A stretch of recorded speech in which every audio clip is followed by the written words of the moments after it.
Assalamualaikum warahmatullahi wabarakatuh. Saya Dea Sadila dari kelompok 4 beserta dua rekan saya akan menyampaikan materi tentang surat Al-Makkiyah dan surat Al-Madaniyah. Yang disebut dengan ilmu Makki dan Madani. Ilmu Makki dan Madani adalah ilmu yang membahas bagian-bagian Al-Quran dari Makki dan Madani, baik dari segi makna, cara mengetahui tanda masing-masing, maupun macam-macamnya. Kata Al-Makki berasal dari kata Mekah dan Al-Madani berasal dari kata Madinah. Kedua kata tersebut telah disisipkan kata ya sehingga menjadi Al-Makki atau Al-Makkiyah dan Al-Madani atau Al-Madaniyah. Secara istilah, Al-Makki wa Al-Madani adalah ilmu yang membahas tentang tempat atau periode turunnya surah atau Al-Quran baik di Mekah maupun Madinah. Penentuan ayat Al-Makkiyah dan Al-Madaniyah. Ada dua cara yang dapat digunakan untuk menentukan ayat Al-Makkiyah dan Al-Madaniyah, yaitu dengan cara simai dan kiasi. Yang pertama adalah berdasarkan penjelasan sahabat secara langsung, dan yang kedua adalah dengan cara membandingkan tanda-tanda Al-Makkiyah dan Al-Madaniyah dengan struktur ayat yang terdapat dalam surah. Ciri surat Al-Makkiyah adalah sebagai berikut. Yang pertama adalah ayat dan surahnya pendek dan susunannya jelas. Yang kedua, banyak bersajak kata-kata yang dipergunakan dalam ayat tersebut sangatlah mengesankan. Yang ketiga, banyak kasam, tasbih dan amsal. Yang keempat, gaya bahasa Al-Makkiyah jarang bersifat konkret dan realistis materialis, terutama ketika berbincang tentang kiamat. Yang kelima, setiap surah yang mengandung lafal kala termasuk Al-Makkiyah. Kata kala dalam Al-Quran terulang 33 kali dalam 15 surah. Yang keenam, setiap surah mengandung ya ayyuhannas dan tidak mengandung ya ayyuhallazina amanu. Yang ketujuh, ajakan kepada tauhid dan beribadah hanya kepada Allah. Yang kedelapan, peletakan dasar-dasar umum bagi perundang-undangan dan akhlak mulia yang menjadi dasar terbentuknya suatu masyarakat. Ciri surat Al-Madaniyah adalah sebagai berikut. Yang pertama, setiap surah yang berisi kewajiban atau had adalah madani. Yang kedua, setiap surah yang di dalam disebutkan orang-orang munafik adalah madani kecuali Al-Ankabut dan Makki. Yang ketiga, setiap surah yang di dalamnya terdapat dialog dengan ahli kitab adalah madani. Kemudian yang keempat adalah menjelaskan ibadah, muamalah, had atau sanksi, kekeluargaan, warisan, jihad, hubungan sosial, hubungan internasional, baik di waktu damai maupun peperangan, kaidah hukum, dan masalah-masalah perundang-undangan. Yang kelima, seruan terhadap ahli kitab dari kalangan Yahudi dan Nasrani, dan ajakan kepada mereka untuk masuk Islam. Assalamualaikum warahmatullahi wabarakatuh. Perkenalkan, nama saya Ibi Rahma Novianti, NPM 201110004 17. Di sini saya akan menjelaskan materi tentang klasifikasi ayat Al-Makkiyah dan Al-Madaniyah. Ada 7 poin, yaitu 1. Surah yang diturunkan di Madinah, ada 20 surah.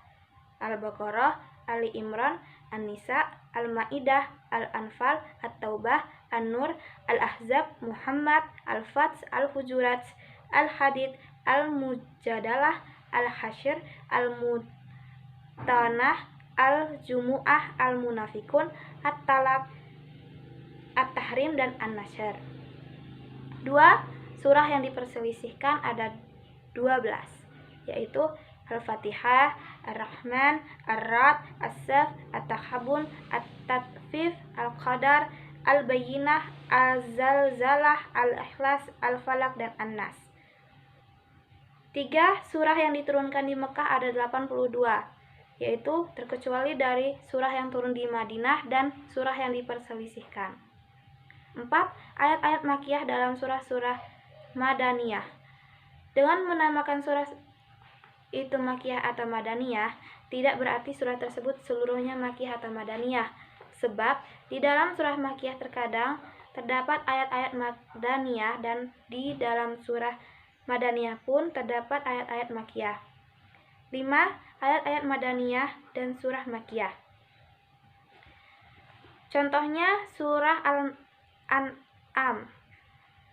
Ibnu Abbas berkata, surah ini semuanya diturunkan sekaligus di Mekah, maka ia Mekkiyah, kecuali 3 ayat, yaitu ayat dari ayat 151 sampai 153. 6 ayat yang diturunkan di Mekah sedang hukumnya madani. Quran surah Al-Hujurat ayat 13 diturunkan di Mekah pada hari penaklukan kota Mekah, tetapi sebenarnya madaniyah karena diturunkan setelah hijrah. Di samping itu, seruannya pun bersifat umum. 7 ayat yang diturunkan di Madinah sedang hukumnya Makki. Contohnya surah Mumtohana. Surah ini diturunkan di Madinah dilihat dari segi tempatnya, tetapi seruannya ditunjukkan kepada orang musyrik penduduk Mekah. Juga seperti permulaan surah Al-Baqarah yang diturunkan di Madinah, tetapi seruannya ditunjukkan kepada orang-orang musyrik penduduk Mekah. Adapun materi perbedaan Makkiyah dan Madaniyah ada 3 poin, yaitu 1. Dari segi waktu turunnya. Makkiyah adalah yang diturunkan sebelum hijrah meskipun bukan Mekah, sedangkan Madaniyah adalah yang diturunkan sesudah hijrah meskipun di Mekah dan Arafah adalah Madani. 2. Dari segi tempat turunnya. Makkiyah adalah yang turun di Makkah dan sekitarnya seperti Mina, Arafah, dan Hudaybiyah. Sedangkan Madaniyah ialah yang turun di Madinah dan sekitarnya seperti Uhud, Kubah, dan Sil. 3. Dari segi sasarannya. Makkiyah adalah yang seruannya ditunjukkan kepada penduduk Makkah dan Madaniyah yang ditunjukkan kepada penduduk Madinah. Assalamualaikum warahmatullahi wabarakatuh. Perkenalkan, nama saya Muhammad Yananda Saputra, NPM 201111000090. Saya di sini akan mempresentasikan hikmah mempelajari Makkiyah dan Madaniyah. Setiap melakukan sesuatu hal pasti ada sebuah pelajaran yang bisa diambil manfaatnya, yang tentu saja berguna bagi kita. Begitu juga ketika kita mempelajari tentang Makkiyah dan Madaniyah yang kami uraikan sebagai berikut. Sebagai alat bantu penafsiran Al-Quran, sebab pengetahuan tentang tempat turunnya ayat dapat membantu memahami ayat yang nasikh dan mansukh. Bila ada ayat yang kontradiktif dengan tersebut dan penafsirannya yang benar, sekalipun yang menjadi pegangan adalah pengertian umum lafaz, bukan sebab yang khusus. Dan dengan itu pula para penafsir dapat membedakan antara ayat pastinya bahwa ayat Makkiyah dihapus oleh ayat Madaniyah yang turun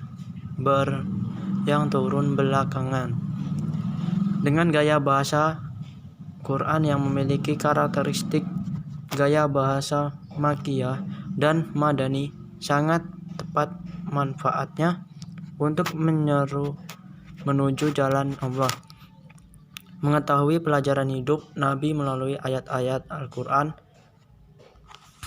sebab turunnya wahyu kepada Rasulullah SAW sejalan dengan sejarah dakwah baik periode Mekah maupun periode Madinah. Assalamualaikum warahmatullahi wabarakatuh.